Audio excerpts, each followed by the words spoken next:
Na nga ho nag-post si Abalos na sumuko na daw si Pastor Kibuloy. Hindi po totoo yon. Ang totoo po niyan ay hindi po sumuko sa PNP kasi pinalalabas nila na nahuli daw or kung ano-ano man ang sinasabi nila. Hindi po nahuli ng PNP, hindi po sumuko sa PNP. Ito po yung sumuko sa AFP, sa sundalo. Okay? Particular na sa ISAP. Okay? So ito po linawin natin. Ang ISAP po kasi, pag nagtrabaho yan, tahimik yan. Sa kanila, sumuko si Pastor Kibuloy at sila po ay isosurrender po nila sa kapulisan bilang ukautusan ng korte. Kasi tandaan po natin, ang mga sundalo ay hindi ho pwede makialam sa pagdating sa mga korte-korte, dapat po nag-i-implement yan ang pulis, ang PNP. Kaya nga po ito lang, ay paalala lang po, lalabas dyan, bida-bida na naman si Abalos, bida-bida na naman si Marbil, at syempre, ang yawang si Torre, bida-bida na naman. Pero isang ang katotohanan dito, napahiya po si Torre. Malino po, napahiya si Torre at yan po ang sinasabi ng mga taga-KOJC. Kaya nga sinasabi natin, tagumpay. Tagumpay po. Anong ibig sabihin nun? Tagumpay in a sense na totoo ang sinasabi ng mga taga-KOJC. Hindi po nagtatago sa loob ng KOJC si Pastor Kibuloy. Sumuko po siya sa AFP, sa ISAP. Again, tahimik po ang ISAP na hindi po nila i-claim yan, hindi po nila sasabihin yan dahil po sila ay simple lang magtrabaho. Pero kaya nga magandang nangyari kasi po sa ISAP, hindi ho, ang mga taga-ISAP po kasi mga profesional. Yan po ay mga talagang nakita natin, hindi po dumanak ang dugo dahil sa kanila po dumaan. Pero kung kay Torre yan, o di kaya kay Marbil, naku po, kita nyo naman kanina, 10,000 ang pinadalang mga kapulisan. Kung sa kanila po yun, malamang sa malamang, gulo na ho ang nangyari. Madugo na ho. Ganyan to ang tanong ng iba. Sandali. Di ba dahil sa pagpe-pressure ni Torre, kaya sumuko si Kibuloy, si Pastor Kibuloy? Hindi po. Planado na po yan. Sigurado ako, hindi ko pa po alam, sigurado ako na yan po ay planado na ni Pastor Kibuloy. Malamang sa malamang, hindi ko po ito personal na kaalaman malamang sa malamang ay meron na po silang kasunduan before ng AFP o ng ISAP. Hindi natin alam. Pero for sure, sabi nga ni Pastor Kibuloy noon pa, hindi naman niya tatakbuhan ito.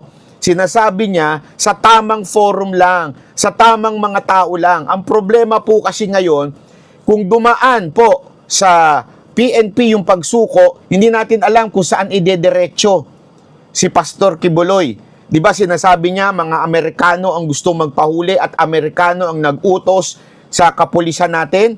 Malamang sa malamang, kinuha na po siya at dinala na sa Amerika.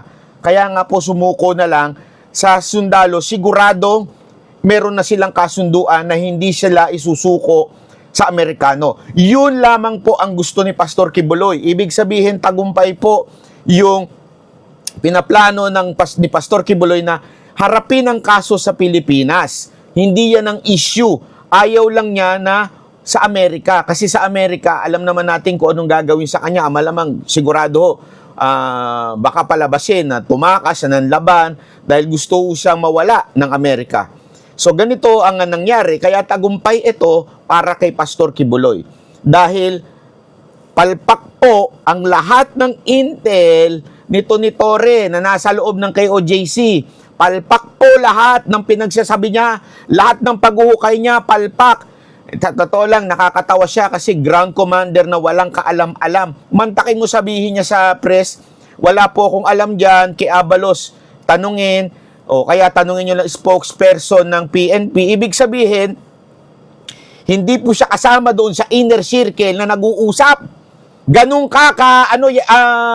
Torre, walang kaalam-alam sa nangyayari. Kita mo naman, pahiyang-pahiya ka dyan, wala kang kaalam-alam. Ibig sabihin po nun, isa kang payaso o clown, di ba? Tama ba ako? Tagalog ng clown is payaso.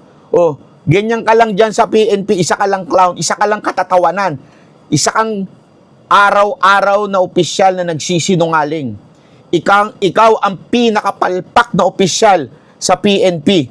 Binaboy mo ang imahe ng PNP dahil sa iyong walang kaalam-alam na intelligence.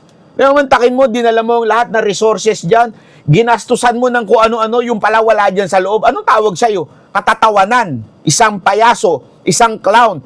Hindi mo alam kung asa nangyari yung pagsuko. Di ba? Mas nalaman pa natin. Ako po, A1 ng information natin na sa ISAP sumuko si Pastor Kibuloy sa AFP. At, eto ha, abangan ninyo sa mga balita, hindi po palalabasin na sa AFP siya sumuko, hindi po palalabasin sa ISAP siya sumuko. Kasi gustong maging credit ni Abalos ito. Dahil alam naman natin si Abalos tatakbong senador. So, palalabasin nila kay Abalos sumuko. At ang AFP, tahimik po yan. Hindi ho yan magsasalita, professional po yan, lalong-lalo ng ISAP. Pag nagtrabaho sila, tahimik, hindi ho sila yung tipong nag-e-epal-epal.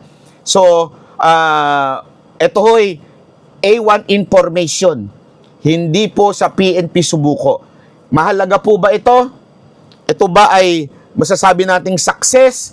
Ito po ba ay kaninong tagumpay? Hindi po ito tagumpay ng PNP. Uulitin natin. Ito po ang wish ni Pastor Kibuloy simula pa lang noon.